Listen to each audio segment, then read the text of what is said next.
good afternoon, and very good afternoon. Welcome to the show. Welcome to Videography. Well, this video is all about Nikon ZF. Uh, I already made a bunch of videos about Nikon ZF already, but this video is like the total package in which I'm going to show you the unpacking, the unboxing, the high ISO capability, the dynamic range, and how it performs with the kit lens, which is Nikon 40mm f2 pancake lens. So that's it. So that's from here. I'm going to cut directly to the those unboxing and uh, high ISO capability comparison and dynamic range and all these, especially with 40mm lens and all these package. So let's get back to that video and we'll come right back.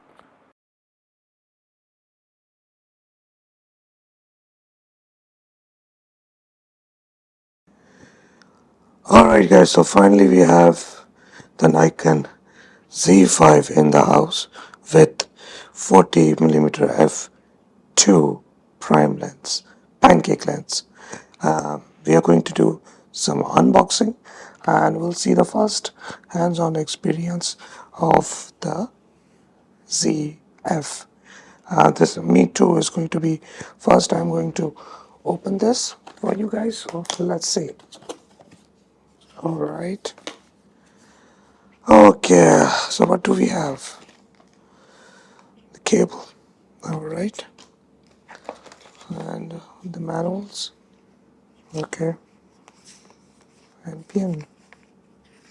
That's Nikon professional membership card with the warranty card. So let's put them on side. All right.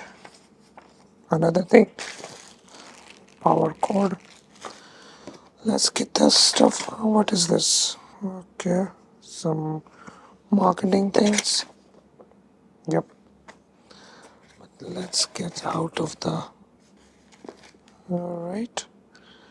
Nikon strap. Battery. The same ENEL 15E battery. Ah, charger. Now you're getting charger in the box. That's great. Great, great, great, great, great.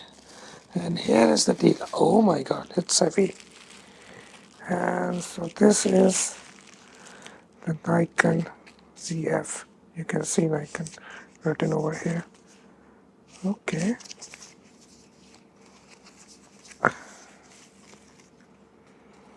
And here we have the Nikon Zf.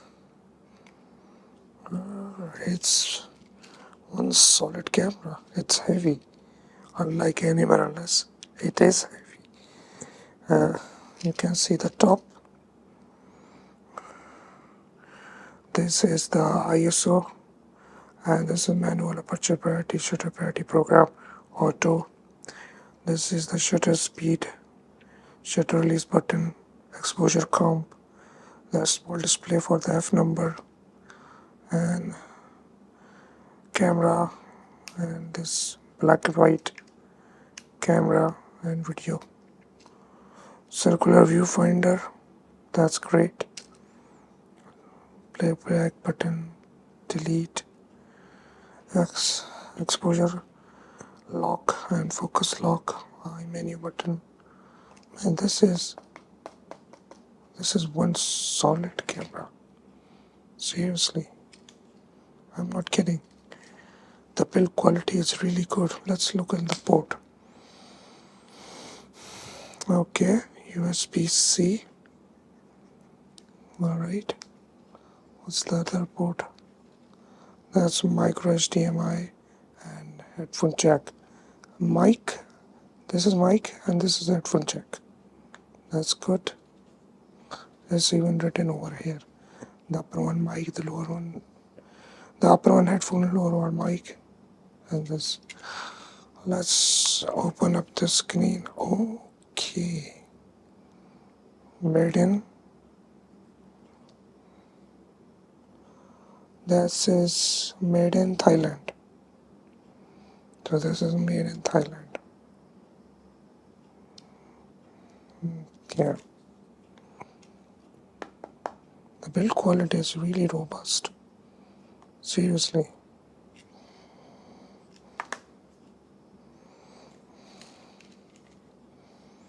Okay, only one function button over here. This is the lens release, and it is solid. Okay, the main issue is the grip, like the handling. It's kind of a difficult because there is no handling over here. The grip is no more here, so that's kind of awkward to hold it. But uh, the this thing looks big screen. The build quality is really good. I mean, it's not like ZFC because ZFC was all plastic. Okay, now let's look at the bottom. Okay, so the battery in it, and that's the dual memory card slot over here. The SD and micro SD. Micro SD up and SD card down. One aluminum chassis, magnesium alloy chassis. Okay, let's put them aside. Now let's look at the lens. Alright, that's 40mm f2.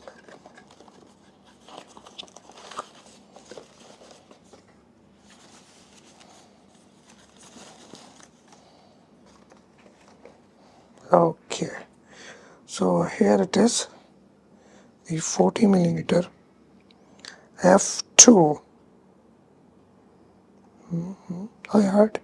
I heard some good news about that lens, and we'll see how it goes on ZF. Is very lightweight, kind of a plastic, but what you expect at 500 dirhams. That 500 dirhams, which is around, I have to calculate, it's like $150 or something. That's 40mm f2 and plastic lens. So let's mount this thing on the ZF, but wait.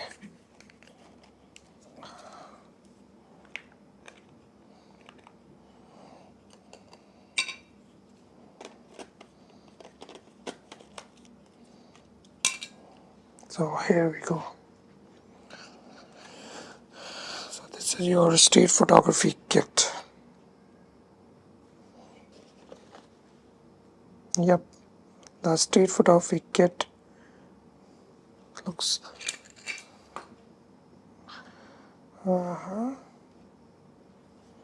if we look from the top, nice. And the camera is not lightweight, it is heavy considering the Z5 or Z6. It's solid built.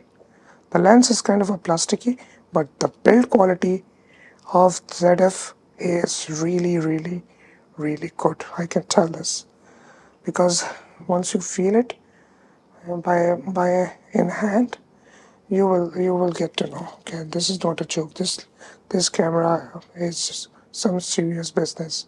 So this is the unboxing of the Nikon ZF, and I'll take this thing into the field tomorrow, day after tomorrow, and we'll see how it goes.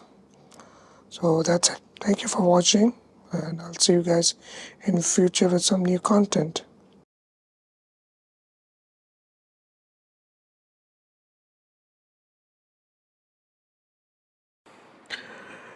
Good morning, and very good morning.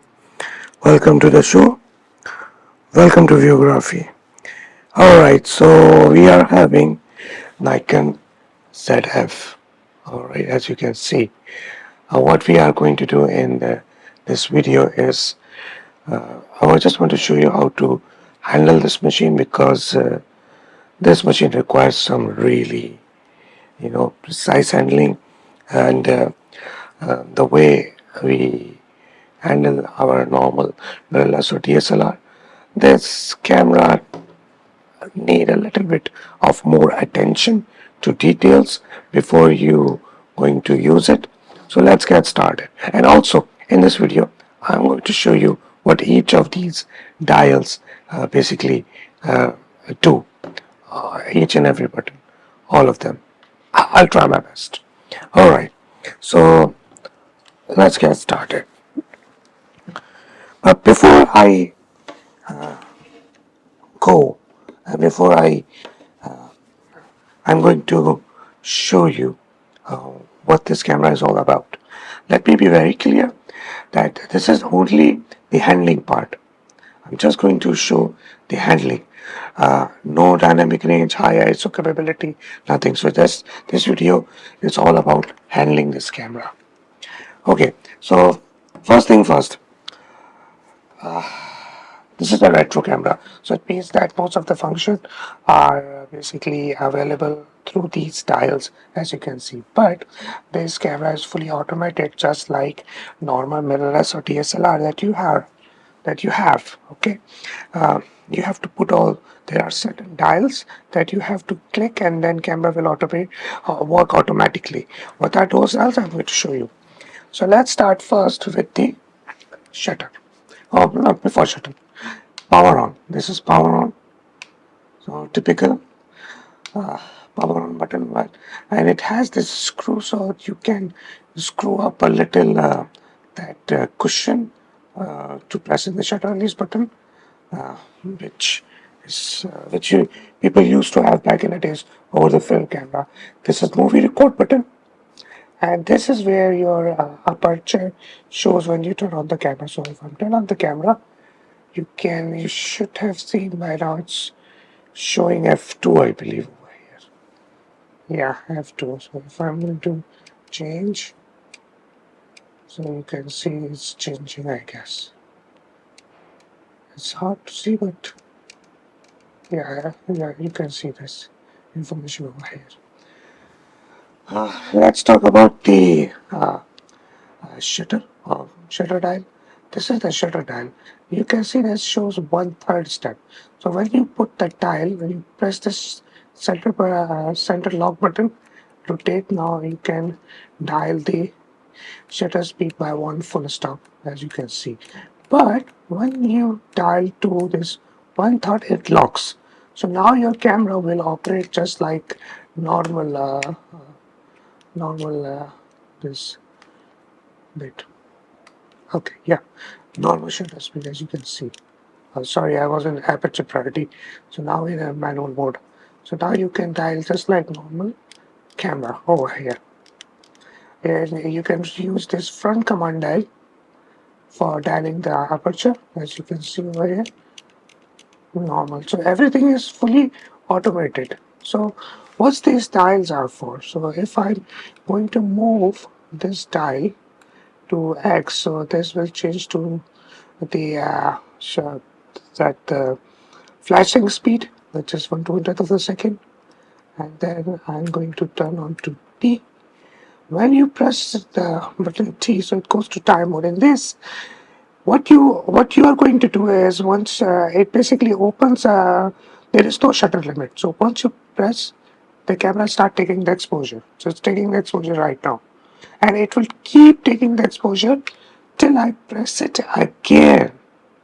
So I could have probably I'm going to take 1 minute exposure, 2 minutes exposure, 10 minutes exposure, 1 hour exposure.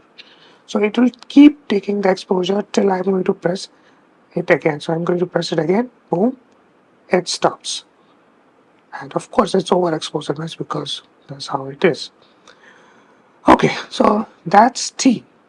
So once the second option is B. B is for bulb mode. You're going to press. You're going to. Now I kind of usually we use bulb mode. It's like we keep pressing it, and camera taking the exposure. When once we are going to release, then it stops taking the exposure. So the only difference between this T And B is that in B you have to keep pressing the shutter release button, and as long as you keep pressing the shutter release button, the camera is going to take the exposure. But once you switch to T, it means that you have to press this button twice, 2 times. Alright, so that's the main difference. Then that's 4 second, 2 second, 1 second, and then the normal exposure that as you can see on the screen right now, full one stop exposure, and then lock again over this 1/3 step. So I usually put, if I want to use this as a normal camera, normal day camera, I keep this shutter dial to 1/3 step, and I'm just rotating the dial, taking my exposure, just like normal camera. Okay, now let's jump over the exposure compensation. Now this is very interesting actually, exposure compensation. For that, I have to switch to aperture priority. Now this is the lever, as you can see. This is the lever. By rotating this lever, I can switch to manual mode, aperture priority, shutter priority, program mode, auto. Alright, so let's go to aperture priority, and there is a reason I'm telling you why I moved to aperture priority. Okay, what's going to happen now is that, let me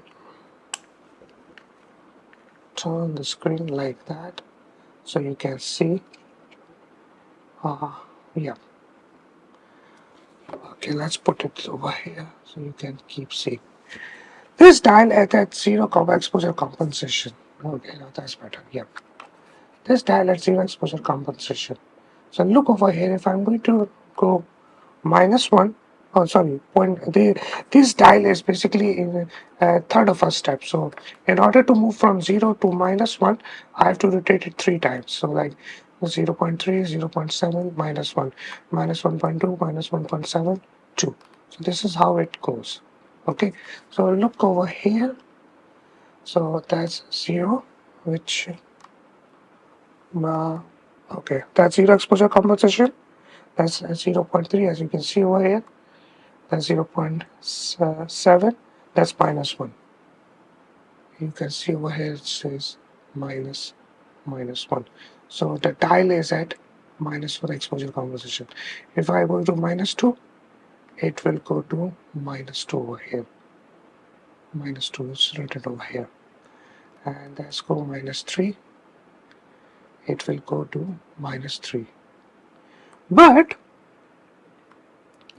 if I go to expose, let's say if I want to underexpose the shot by -4, let's say, and I don't know, because over here the tile says from 0, that's from 0 to -3 maximum, and from 0 to +3 exposure compensation.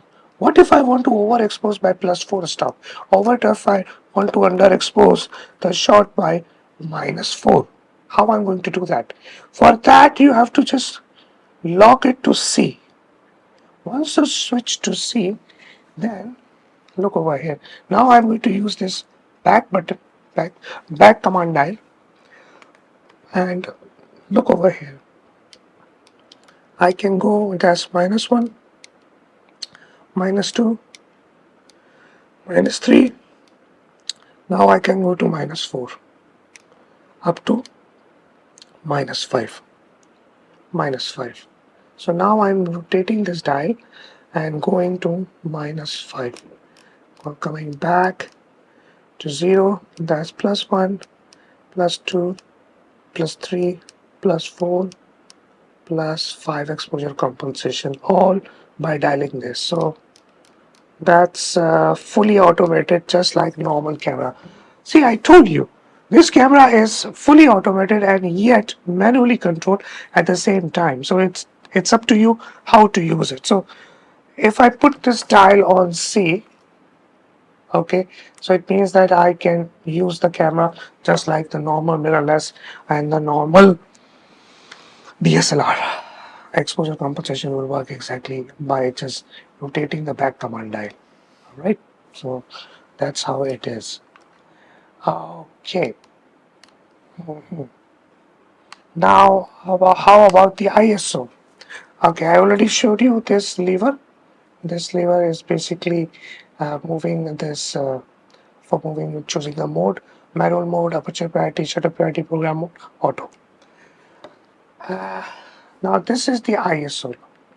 ISO is lock at C. I will tell you what's the function of that C.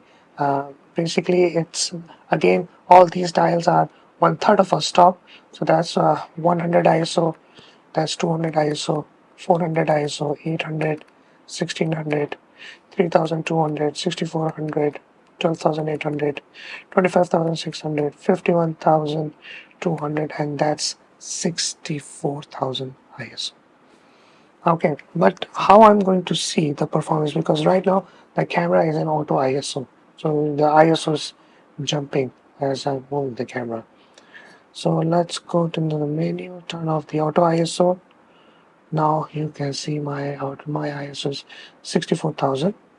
Okay, so I'm going to rotate the dial. That's 51,200. That's 32, 25,600. That's 12,800. That's 6,400, 3,200, 1,600, 800, 400, 200, and that's 100. So I am at 100 ISO. So what about this C? Once I switch to C, the camera is right now, because I'm on aperture priority, so camera is at base ISO. Unless I go to the menu and I turn on the auto ISO. Then camera will start going for auto exposure like auto ISO, but I'm purposely doing it off because I want to show you the feature of this C. Okay, so what I'm going to do, the camera auto ISO feature is disabled and dial is at C. Now look what happened. I am going to move this dial to auto. Once I switch to fully auto, the auto ISO kicks in. Even though in the menu it's off. It's off. The auto ISO feature is off. Yet I can see the ISO is still changing over here. It's still changing. Why? Because I put this ISO dial to C and only auto ISO kicks in once I switch to fully auto.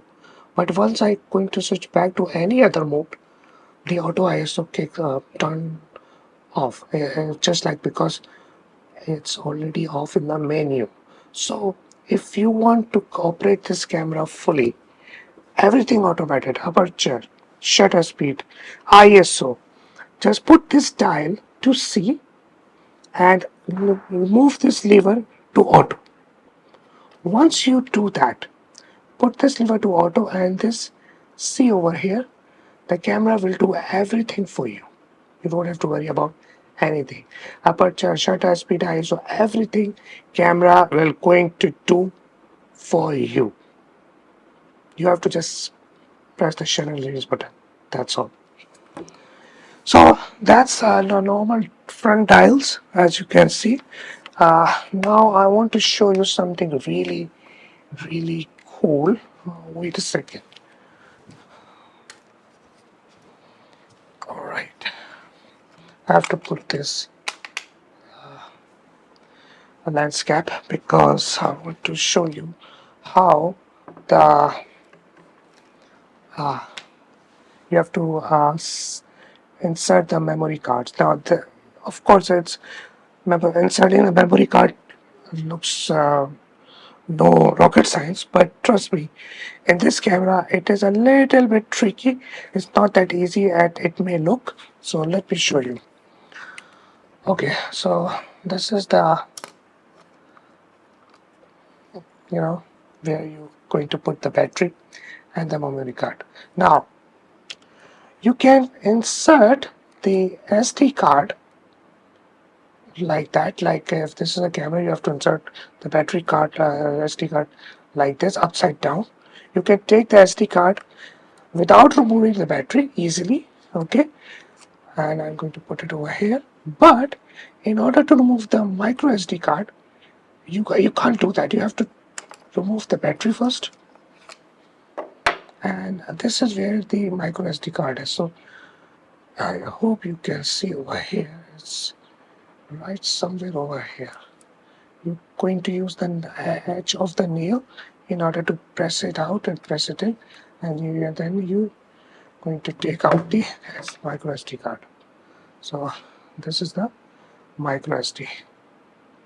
Okay, the micro SD card go upside down into the camera like this. Like this is the top of the camera. Sorry, it's the top of the micro SD. So I hope you can see the slot. Yep, this is the slot. The micro SD goes up over here. The SD card goes down over here, and both these two cards don't go like this. They both don't go like this. They go like this, upside down. So this goes like this into the camera, and this goes like this into the camera. So let me show it to you. And for the micro SD card, you have to remove the battery.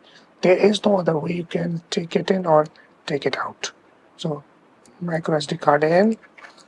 Now you have to take this, then, and then insert the battery. Voila, done. So that's how you basically put the micro SD camera in and out of this machine. The variable screen, this you can see it's there. Display. Okay, so this is the iMenu. I configure it for my things. This is the menu button. This is the zoom button, plus, minus, and this is the question button. What happens is you go to the menu and you press this question button. This is the menu. You press this button. Wait. You press this question button. So the definition of that menu comes. So in order to understand which menu does what, like you don't know about the video file size, so you press this question button and it will give you the definition of what that particular menu is all about. So use this question button often. Whenever you're in the menu, you're not able to understand what the menu is all about. Okay, this is, you can scroll like high ISO, question button, reduce noise that tends to occur at ISO sensitivity increases. Choose the amount of noise reduction that is performed. So you can do the noise reduction inside the camera using this menu. You can reduce the noise very high, or you can turn off this feature. So that's how handful this question menu is. The display is basically the display. There's a display button. It's basically just to information on the screen. High menu button is just for quick custom buttons. Now there is one button I didn't let you know so far, which is this. This is the camera. This is the black and white camera video. So once you switch to black and white, that's black and white, this is video, and this is camera. So once you switch to black and white, the camera will take, let me show you. Now I am in the menu, camera menu. Let me take out this, display. Okay, as you can see, this is a color. This is the color photo.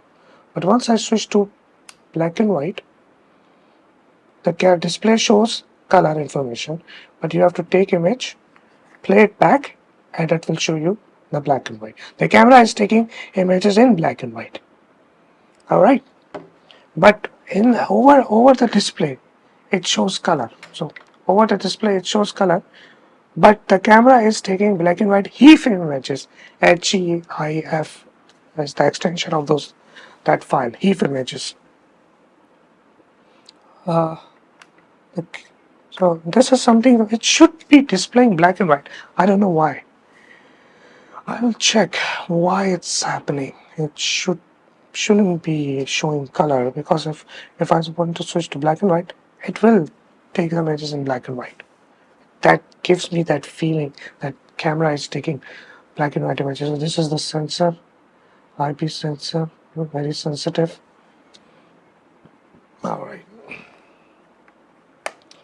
This is the dial pad you can configure, and eye menu. You know what I did in the shooting menu. In the shooting menu, I configured this movie record button for starlight view. So once I press this, you see, and I can do the image underexpose. So see, the image is underexposed right now. Okay, image is underexposed, and I can see whatever the XF I tiled. Okay, I am at 1/30th of the second, as you can, sorry, 1/60th of a second, f9, and base ISO 100. So it gives me underexposed image. And if I'm going to take an image, okay, it will underexpose, which you can see it's underexposed image. So in order to see brightly in the EVF or in the camera LCD, I configured this menu button for this starlight view. What it does, once I'm going to press it, it gives me the brightest exposure I can get. Even though I'm going to press this shutter release button, camera is still going to take underexposed image. Okay, let's see. Still, it took the underexposed image, but the view that I get in the EVF or in the LCD screen is bright because of the feature that was first introduced into Nikon Z9 and Z8. Now this feature is also in ZF, so which is called Starlight View. Starlight View gives you a bright view in the EVF in the dark scenario, because most of the LCD, most of the mirrorless and DSLR, they show you underexposed.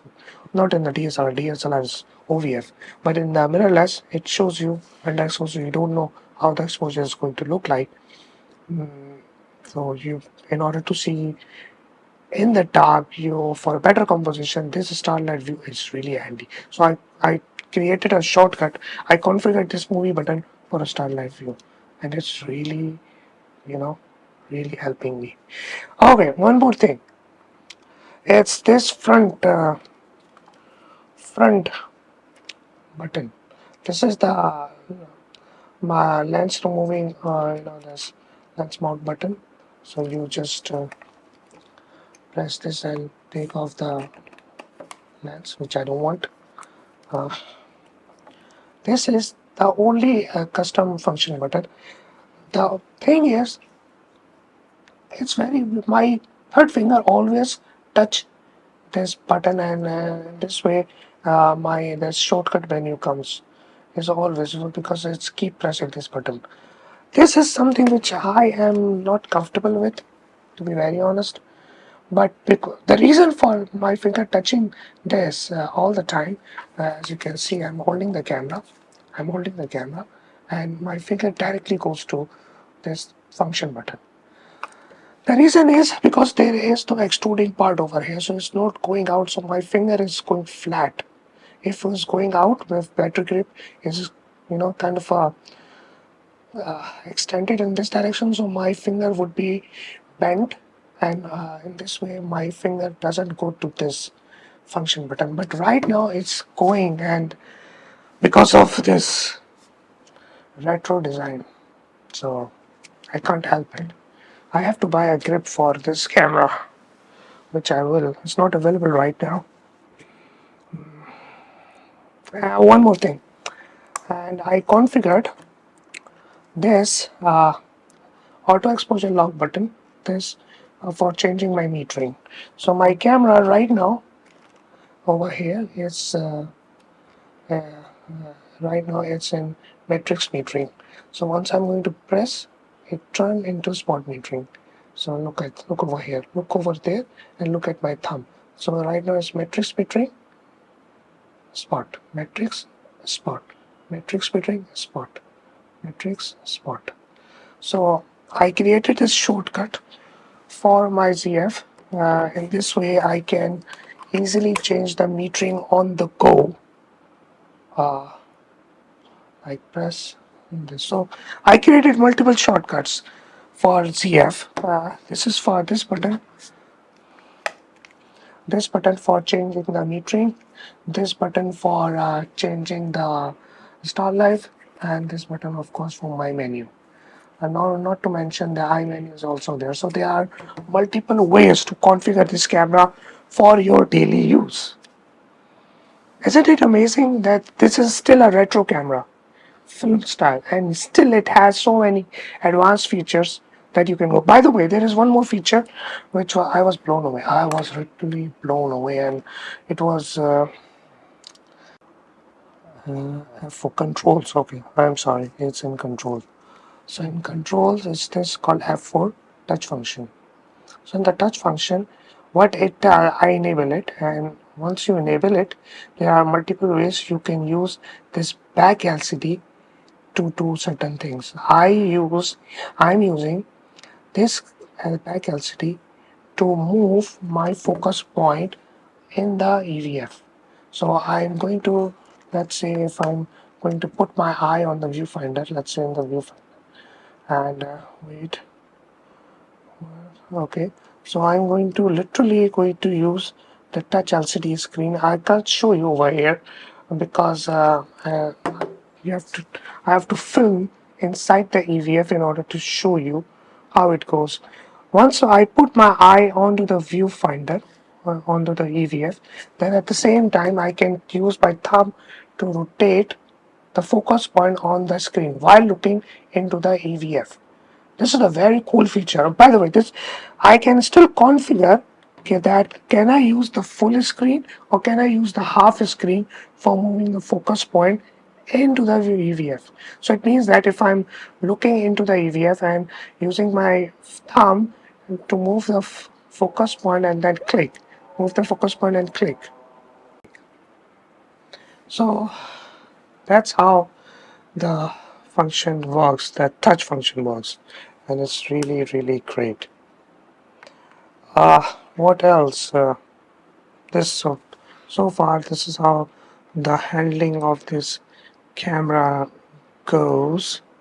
Uh, there are a couple of new feature in this camera, like the touch function I showed you. Uh, there is one more function I forget.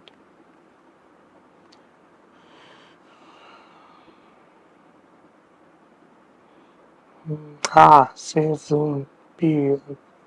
This is a function that you can get for the PZ lenses. In the PZ lenses, the focal length changes inside the lenses. Okay, in the there are new type of lenses, so there is internal zooming happening inside the lenses. So this feature is basically helping you to save those focal lengths last time that you shoot with. It helps in many cases. Uh, so that's it. That's all about the handling of this Nikon ZF. I hope you like this video, and I'll see you guys in future with some new content.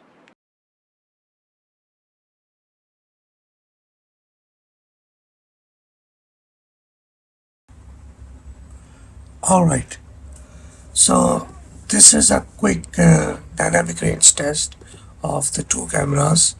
I have the one in green, which is Nikon Zf, and the one in purple, Nikon Z5. Both are 24 megapixel cameras, alright, and the Nikon Zf is PSI sensor, whereas Nikon Z5 is a conventional sensor. So what I did, I took the exposure at zero exposure compensation, as you can see, then -1, -2, -3, -4 on Z5 ZF. On the Z5 I did the same. aperture priority, zero exposure compensation, -1, -2, -3, -4.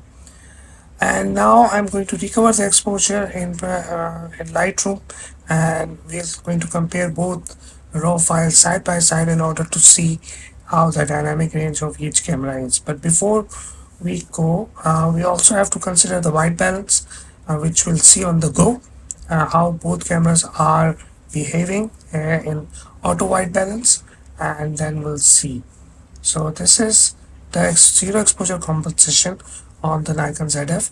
This is the zero exposure compensation on Z5. So I'm going to compare them side by side, and here you can see the ZF on the left hand side, the Z5 on the right hand side. The Z5 is having a little bit cooler images. The ZF is having a little bit of greenish, which we'll see. Let's go over here, and straight up the Z5 is having cooler image. The ZF is little having greenish tint, but overall the image quality is the same, and both are shot at base ISO using the same lens. Is the white balance difference, but the overall exposure recovery is the same. Okay, so let's move next. This shot is having -1 exposure compensation. I'm going to recover of ZF.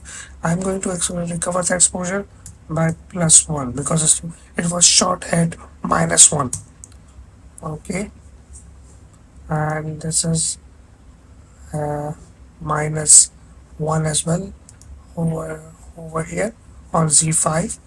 I'm going to recover the exposure by +1. Boom. So let's compare both of them side by side. Right. On the left hand side it's ZF, right hand side it's Z5. If you look at the histogram over here, the ZF is having little bit of more exposure on the end compared to Z5, despite everything is the same. Camera is on aperture priority. Alright, so camera is calculating everything by itself. So like 1/3 of us stop having more exposure on the Nikon ZF. So that's a Z5 ZF. Just keep looking overhead. Z5 ZF, Z5 ZF, Z5 ZF. So ZF is having little bit of more exposure, and if I look over here, you can clearly see there's a more definition you can see on the shadow area here over here in compared to Z5. Forget about the white balance. White balance can be fixed automatically in post. Next, this was taken at -2 EV, and this was also taken off Z5 at -2 EV. So let's go on first the ZF. I'm going to dial +2 because it was taken at -2. The same I will go with Z5, sorry, +2. So now this ZF and this is Z5. Compare. The same thing, the exposure is the same. Like now there's a major shift. The Z5 is having more exposure in compared to Z5. The ZF is having more exposure over here, and you can clearly see the histogram. So this is Z5 ZF, Z5 ZF, Z5 ZF. And if I go to shadow area, it's clearly having more definition on the ZF. Clearly, there is a greenish tint going on the ZF, but that's the auto white balance. So yep. Okay, so now let's go to the next image. This is -3 EV on ZF, and this was Z5 also minus 3V. So let's pump up the exposure by plus 3V on ZF, and the same I will do with Z5 plus 3EV. Let's compare them side by side. So on the left hand side I am having the ZF, on the right hand side Z5. So this time the Z5 is having more exposure. Look at the histogram. So ZF is having more exposure in compared to Z5. Now this is strange. The last three images, the Z5 is leading the exposure by 1/3 of a stop. Now this time ZF appears to be behind by 1/3 of a stop, and this is strange. So this is ZF. Look over here. Histogram. ZF,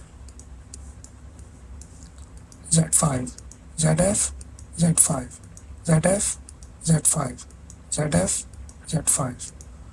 So now, alright, it's clear. And here, the Z5 is having a little bit more exposure than the ZF.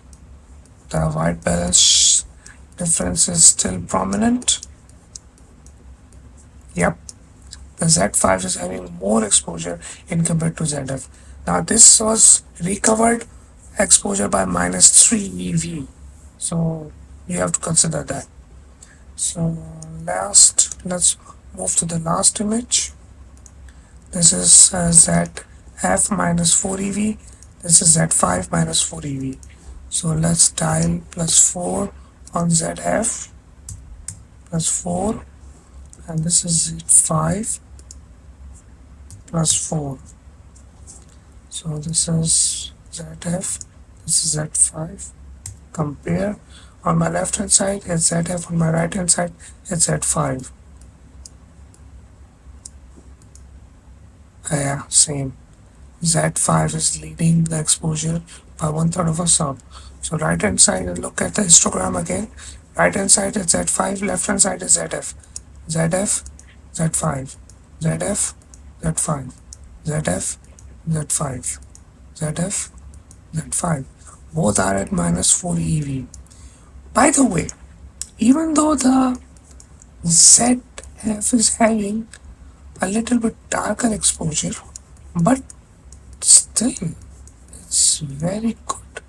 I mean, it's very good. You know what, let's do one thing. I'm going to the develop module, and instead of plus 4 I'm pumping up by plus 5, and I'll do the same with Z5 by plus 5. So both shots are minus 4 EV, but I increase the exposure by plus 5 just to see more clear difference in the quality of the raw files of ZF versus Z5. The ZF is new camera, Z5 is an old camera, but let's see. So left hand side is ZF, right hand side is Z5. Okay. Base ISO. This is strange. The Z5 is having more cleaner image than ZF, but the definition on it's very difficult to say. Okay, let's do one more thing. I have to adjust the white balance in order to see the clear difference.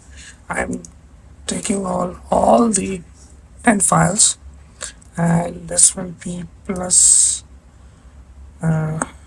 12, and this will be 6200. Just so now the white balance is uniform across the board. So these both shots were taken minus 4 EV, and the exposure is bumped up by plus 5 stops. Let's compare. Now the white balance is identical on both. Yep, it should be identical.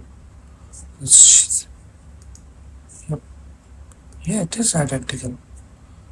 Okay, here. On my left hand side, it's the Z5.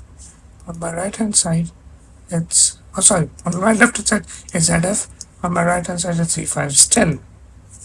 Still, there's a green shift on the Nikon ZF. The Z5 is still cleaner, like more neutral.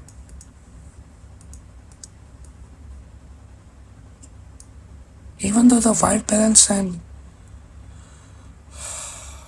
tint is the same. This is strange. This is strange. Both are overexposed by one stop.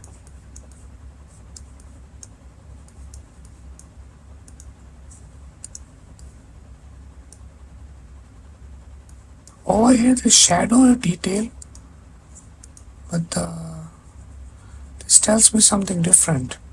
So the Z5 is having more exposure than ZF. Yep. Okay, you know what? Let's do one thing. I'm bumping up the exposure by +4. This is -3 EV shot, and I'm bumping up the exposure by +4 on this shot. I'll do the same on Z5 +4. So this is ZF, this is Z5. Let's compare. Same. This is really interesting.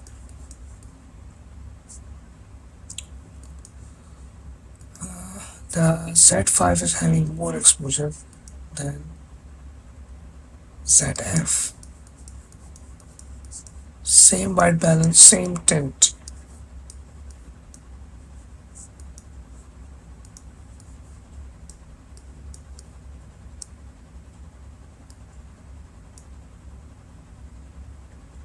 The screen shift on the ZF is really something which we have to consider. Okay, let's go to this. That was taken in -2 EV. I'm pumping up the exposure by +3 on ZF. I'll do the same with Z5 +3 just in order to see. So ZF, Z5, compare. White balance is the same. Let me check one more time. Yep, white balance is the same. Compare. On my left hand side it's ZF, on my right hand side it's Z5.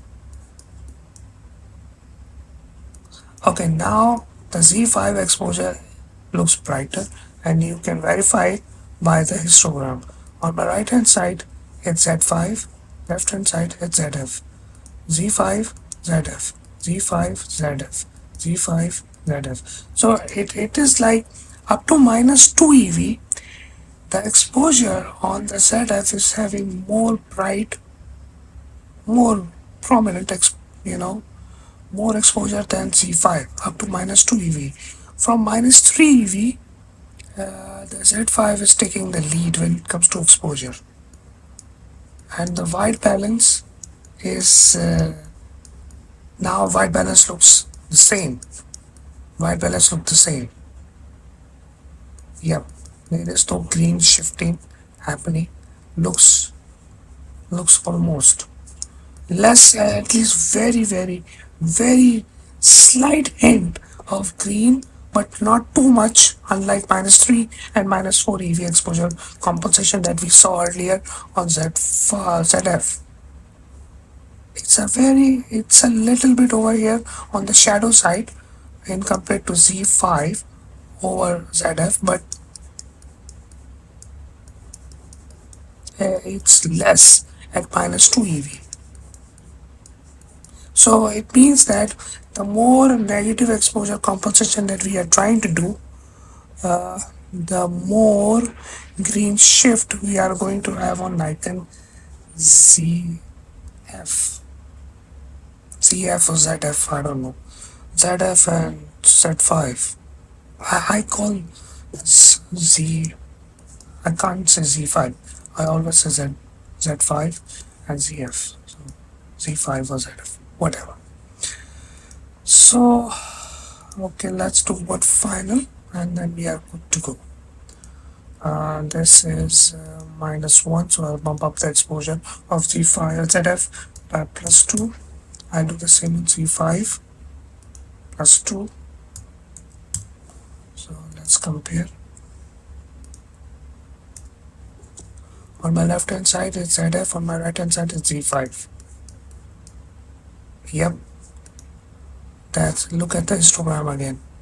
So ZF, sorry, this is ZF, Z5, ZF, Z5, ZF, Z5, ZF, Z5. So it's very clear now that zero exposure compensation, -1 and -2, the ZF is taking the lead in every way. From -3 onwards, the Z5 is taking the lead. Very interesting. Very, very interesting. Now you can see at -1 EV, the white balance is nearly identical. There is not a single difference. Here, even in the post processing, you see the white balance of the both images are the same. Actually, all 10 images white balance are the same. Literally.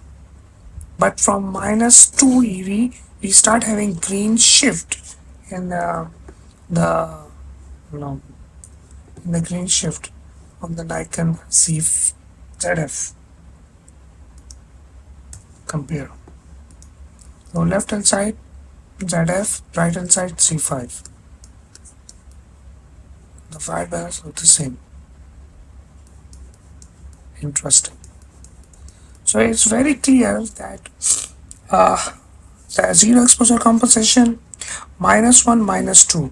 The ZF is taking the lead and it's having more exposure. And the white balance is nearly identical to Z5, but you start seeing a slightly green shift on the Nikon ZF from -2 EV onwards, which is very much prominent on -3 and -4 EV. And from -3 and -4 EV, the exposure on Nikon ZF is having less in compared to Z5. Z5 took the lead by 1/3 of a stop when it comes to exposure. So that's a quick dynamic range test I showed you. So if we see -4, let's go to develop module, let's pump it to +5, and this is the Z5 +5. So if I compare this one last time, the quality besides the white balance, it's very, the noise is a little slightly more on ZF in compared to Z5. Like I'm seeing more definition on Z5, which is very interesting. So that's the quick comparison, guys. I hope you like this video.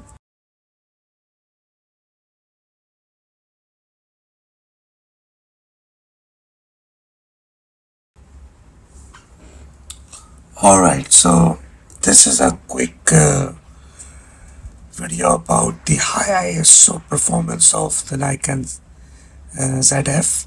I have this bunch of images. The one in blues are shoot from ISO 100 all the way to 6400, and the same with ISO 100. The one in this marks in green from ISO 100 to ISO 6400. Like not 6400, 6000, 64,000. So what exactly the difference between these two sets of images?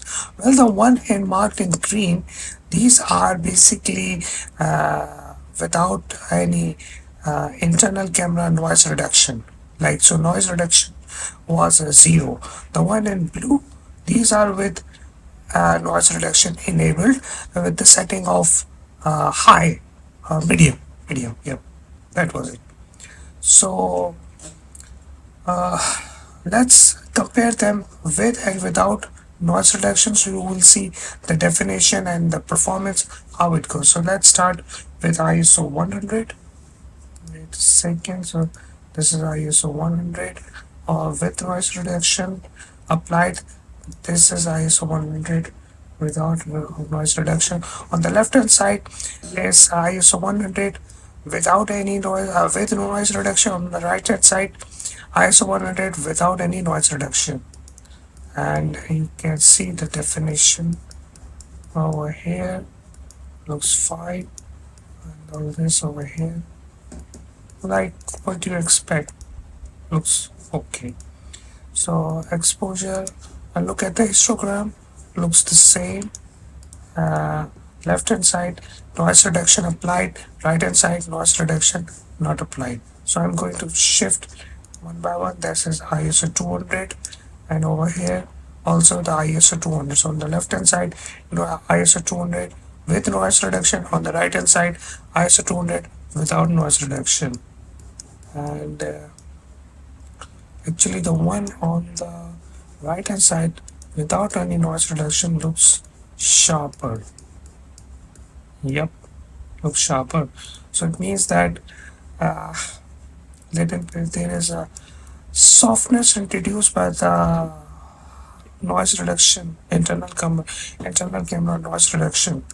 They introduce a little bit soft edges. You can see it's much more sharper on the right hand side without any noise reduction. So let's move to ISO 400, and over here ISO 400. So left hand side ISO 400 with noise reduction applied. On the right hand side ISO 400 without any noise reduction applied.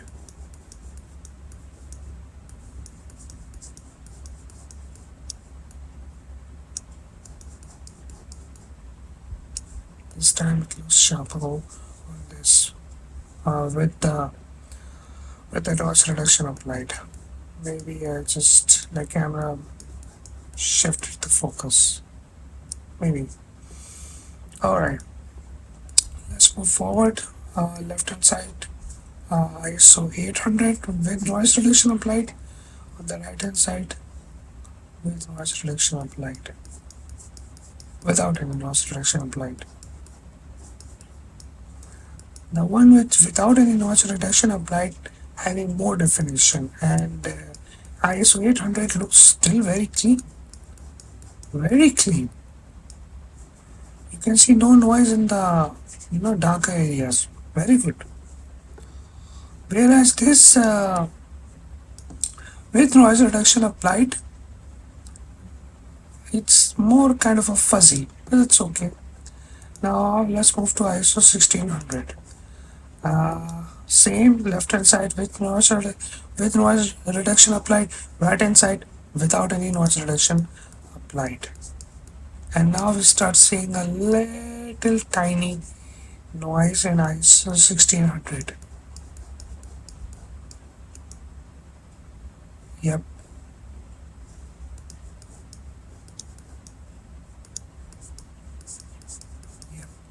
Very slight.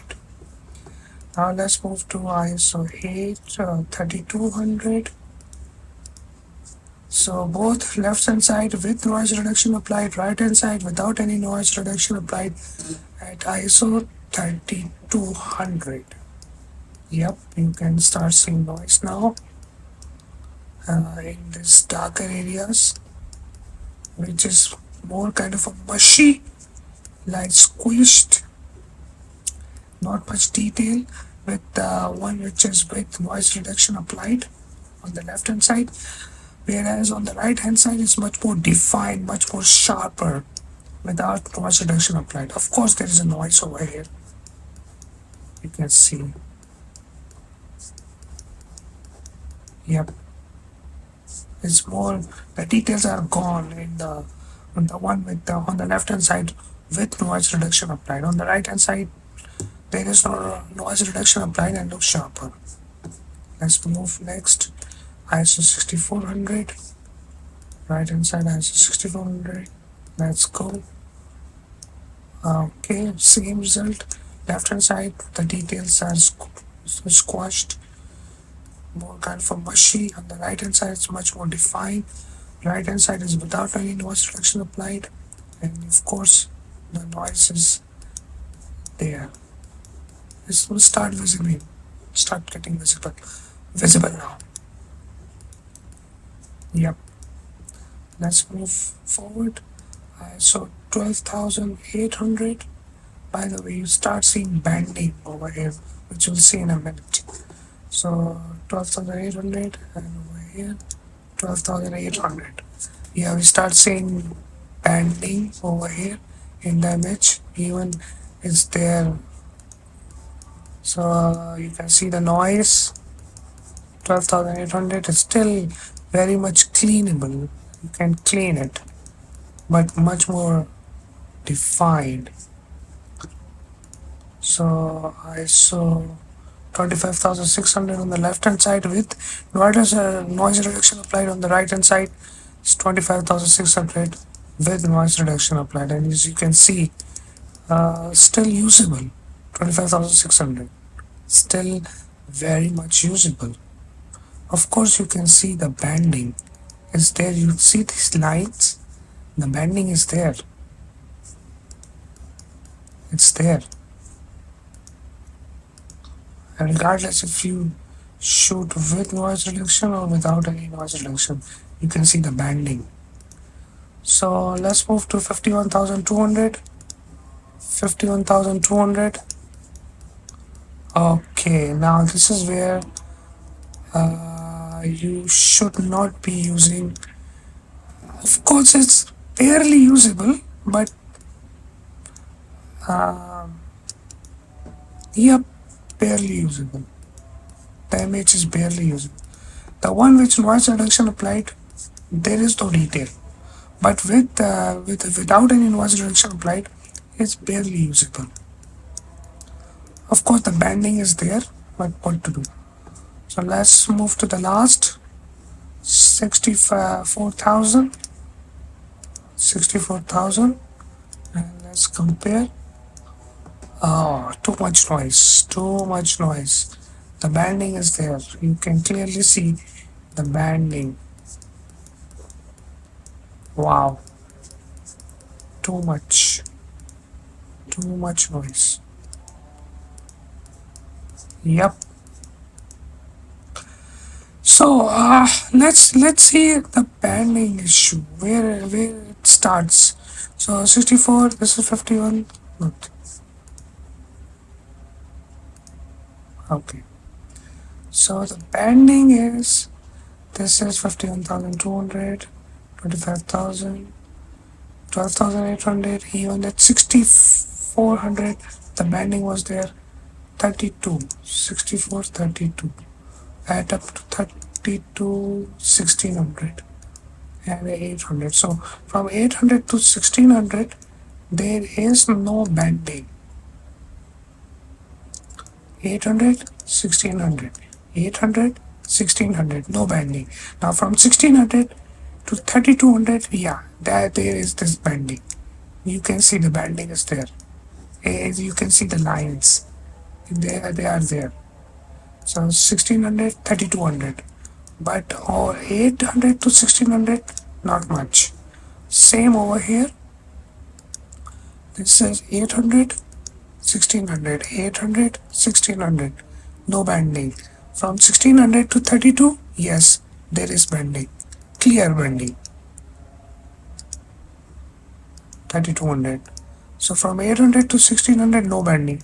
So what you can conclude from this video is that up to ISO 1,600 you can easily shoot without any banding, and from ISO 3,200 you start seeing banding.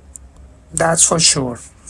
So the maximum usable ISO is 25,600, which is over here very much acceptable. Up to, yeah, you can work around, but 51,200 is too much noisy. So Up to 25,600 you can use the image, but with bending. If you do not want these bendings, you have to step down up to 1600 ISO. That's it. Up to 1600 ISO, you can get away with bending and with cleaner images. That's for sure. So that's it, guys. Thank you for watching this video, and I'll see you guys in future with some new content.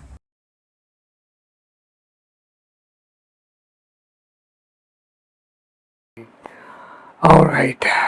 So I'm just going to be short and sweet in this video. It's about ZF with 40mm f2, kind of a pancake lens. Was my final thought after using this camera for almost 2 months, I believe, something like that. And how's my overall user experience, especially using this particular lens on this ZF, and overall the functionality and this. So by the way, I'm going to put the sample images on the slide. You can see which all these sample shots have been taken were taken using this 40mm f2, of course using ZF. So my final thought about the camera and the lens. Let's start with the lens because camera will come later. This lens is very cheap. It there are the good side and not so good side about this lens. Let's talk about not so good side about this lens. It apparently looks, the image is sharp because once you're using the S-line lenses from the Z mount, like 51.8, 35 1.8, 85 1.8, and all these primes, and even 24 to 70 f4 or 24 to 120 f4, all these. I'm not talking about 2.8 high-end lenses. I'm talking about the mid-range lenses, the 1.8 primes, the f4 zooms. Those lenses are so sharp. So after using all those lenses, once you use this lens, you feel like that lens is not sharp, which it is. It is not that sharp like S-line lens. Why? Because this lens is not S-line lens. It's a pancake lens. It's very cheap. So cheap in terms of price. The good thing about this lens is, even at f2, when you look into the EVF, and you are opening wide aperture, try to shoot from this lens, it produced some 3D effect, which was really caught my attention, and I wasn't expecting that, especially from this low price lens. I wasn't expecting. So this is something really good. If you are, sorry, if you are into getting that depth, that different, which produce some different effect, which you can use more creatively, this lens is really good for that kind of 3D depth or 3D rendition that you try to get into a two-dimensional image. That lens is really good in producing, considering the low price. So that's about the lens. Now about the ZF. ZF is basically standing somewhere right between a Z8 and Z6 II. So that camera is literally standing right in the middle between Z8 and Z6 II. How? This camera is 24 megapixel, okay, and it carries the same sensor from Z6 II, okay, 24 megapixel BSI, but the Expert 6 processor was slow on Z6 II, but this carries Expert 7 processor from Z8. So the overall autofocus, the overall image compile, image rendition, the ISO capability, the dynamic range, everything which we need to have, only high-end processor can do these kind of job. This camera had that processor, Xpeed 7 processor from Nikon, which was in Z8. So all the autofocus, fast action capability, and the dynamic range, the high ISO capability, while up to that level of Z8, literally. But the megapixel is less. Instead of 45, it has 24 megapixel from Z6 II. So all that power that Z8 was having to process 45 megapixel image. ZF is taking all that power, put some mild concentration, like instead of 100% that power, consider it like 80, 85, 85 to 90. Yeah, 85 to 90%. Yeah, that's the right range. So 85 to 90% of that power, and ZF is using all those 90% of the power of Z8 to process 24 megapixel instead of 45 megapixel. I believe Nikon basically deliberately slow down a little bit instead of 100%, put it on 90% because sorry, because there is no much data to process for ZF. It's 24 megapixel instead of 45. That's one of the reasons I believe. So the overall, see, my overall final experience about ZF is its build quality is robust. It's unlike ZFC, which was more kind of a plasticky. This is very solid, very solid, very solid build quality. The fully functional articulated screen is really good for making vlogs, and it has the IPS is extremely good. I wasn't expecting, like, I was making these like video like that. It was really good. I wasn't expecting. I'm not a video guy, but I was really impressed. The overall button tactile feeling, I already made a video about it. You can watch on the channel. It's there. You can fully automatically, you can configure the camera how to use like just like Z62 or Z8. It's already made the video. You saw, you can see on the card. I'm gonna put somewhere over there. That's it. So this ZF is basically a tree standing between Z8 and Z62 ZF. The lens, it's uh, it's it's more kind of a street photography. You usually go for 35 millimeter. This is 40 millimeter. Some people like 50 millimeter for street photography instead of 35. So, but I found it right in the middle, 40 millimeter, and it's very good because this combination is very lightweight. You can put on the shoulder, you can walk around. It's very cheap. And the overall the package which you can go and shoot and enjoy the street photography experience which you used to have in some other brand, now you can experience this thing with ZF.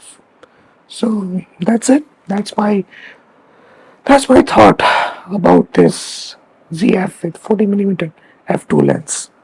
The dynamic range and ISO capability, already made a video about this, which you can see on the channel before, but this is my final conclusion.